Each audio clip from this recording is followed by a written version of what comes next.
बिस्मिल्लाहिर्रहमानिर्रहीम। अस्सलाम वालेकुम। कैसे हैं आप लोग? होप सो बिल्कुल ठीक होंगे।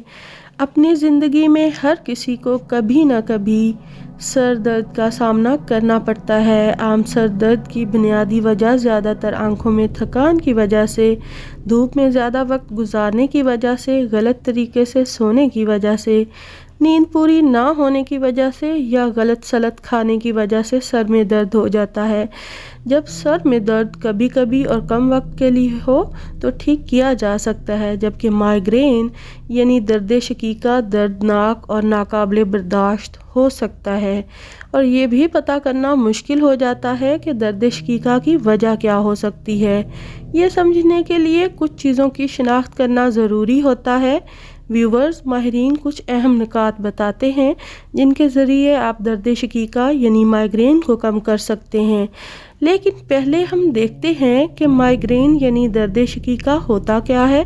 हर किसी में माइग्रेन की सिम्टम्स अलग अलग होते हैं। माइग्रेन एक ऐसी बीमारी है जो हर तीसरे या चौथे इंसान को होती है।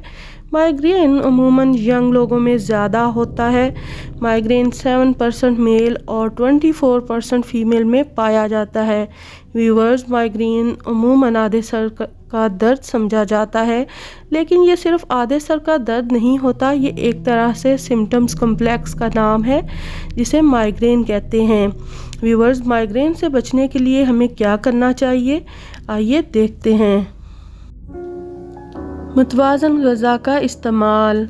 ज़्यादातर लोगों के लिए वो क्या खाते हैं और कैसे खाते हैं इनके दर्द शकीका को मुतहर्रिक कर सकते हैं। होशियार रहें और जंक फूड्स और बहुत ज़्यादा प्रोसेस्ड फूड से परहेज़ करें। एक अच्छी तरह से मुतवाज़न ग़िज़ा आपके जिस्म को दरकार तमाम ज़रूरी ग़िज़ाई अज्जा हासिल करने में मदद कर सकते हैं। ग़िज़ाई अज्जा से भरपूर ग़िज़ा खाने से दर्द शकीका से बचा जा सकता है। ज़्यादा पानी पीना। व्यूवर्स, दर्द शकीका की एक और बड़ी वजह पानी की कमी है और पानी की कमी की अलामात में से एक सर दर्द है। हाइड्रेट रहने के लिए आप कम अज़ कम तकरीबन 4 लीटर पानी का इस्तेमाल करें। इस अमल से आप दर्द शकीका से बच सकते हैं और इसकी अलामात में कमी भी हो सकती है। ज़हनी दबाव से बचें। दर्द शकीका के पीछे एक और अहम वजह ज़हनी तनाव है। मुसलसल परेशानी और ज़हनी तनाव शदीद दर्द शकीका को मुतहर्रिक कर सकता है। अगरचे इसे अद्वियात के ज़रिए दबाया जा सकता है, लेकिन आपको अपनी ज़हनी सेहत का ख्याल रखना ज़्यादा बेहतर है। ज़रूरी सप्लीमेंट्स लें। जैसे कि बताया गया है कि ग़िज़ाइयत से भरपूर ग़िज़ा खाने से आपके दर्द शकीका के बढ़ने के इम्कानात कम हो जाते हैं। आप इस बात को ज़रूरी बनाने के लिए खाने के सप्लीमेंट्स को भी शामिल कर सकते हैं ताकि आपके जिस्म को मुनासिब मकदार में ग़िज़ाई अज्जा मिले जिसकी इसे ज़रूरत है। नींद का शेड्यूल बनाएं। अच्छी रात की नींद का हमारी सेहत पर बहुत अच्छा असर पड़ता है। नाकामी या परेशान कुन नींद लेना दर्द शकीका के साथ साथ थकावट का सबब भी बन सकता है। अगर आप दर्द शकीका से बचना चाहते हैं तो भरपूर नींद लेना ज़रूरी है। कैफ़ीन से परहेज़ करें। दर्द शकीका की सबसे आम वजूहात में से एक वजह कैफ़ीन है।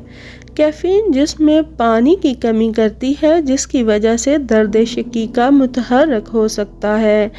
लिहाजा आहिस्ता आहिस्ता कॉफ़ी या चाय के इस्तेमाल को कम से कम या मुकम्मल तौर पर ख़त्म करने से दर्द शकीका के इम्कानात को कम करने में मदद मिल सकती है। एहतियात से वर्जिश करें। सख्त और ज़्यादा शिद्दत वाली एक्सरसाइजेज़ भी दर्द शकीका को मुतहर्रिक कर सकती हैं। जब आप तेज़ रफ्तार और ज़्यादा शिद्दत वाली एक्सरसाइजेज़ करते हैं तो आपका जिस्म फ़ौरी तौर पर पानी की कमी महसूस करता है। ताहम इसका मतलब ये नहीं है कि आपको एक्सरसाइज बिल्कुल नहीं करनी चाहिए। व्यूवर्स, मोहतात रहें और महसूस करें कि किस किस्म की एक्सरसाइज आपके दर्द शकीका को मुतहर्रिक कर सकती है और ऐसी एक्सरसाइजेज़ का इंतखाब करें जो आपके लिए آرام دہ ہوں، ان میں سے ایک یوگا بھی ہے۔ ویورز، اگر آپ کو ویڈیو اچھی لگی ہے تو پلیز لائک، شیئر اور سبسکرائب کرنا مت بھولیے گا، اور ساتھ میں جو بیل آئیکن کا بٹن ہے اس کو لازمی پریس کر دیجیے گا تاکہ میرے آنے والی ویڈیوز آپ کو مل سکیں۔ اللہ حافظ۔